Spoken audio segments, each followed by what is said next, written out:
रामकृष्ण हरी. मी आता गाथा मंदिर, संत तुकाराम महाराज अभंग गाथा मंदिर या ठिकाणी उभा आहे. ही सगळी 4383 गाथा आहे. त्यातलं माझ्याकडे पण हे माझी गाथा लेखन वही आहे.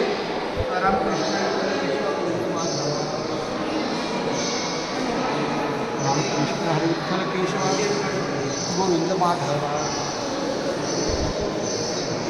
रामकृष्ण हरी विठ्ठल केशव.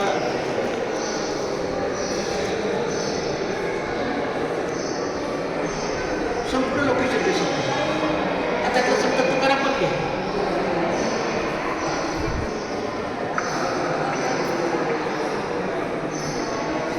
सचिन कुठे आहे?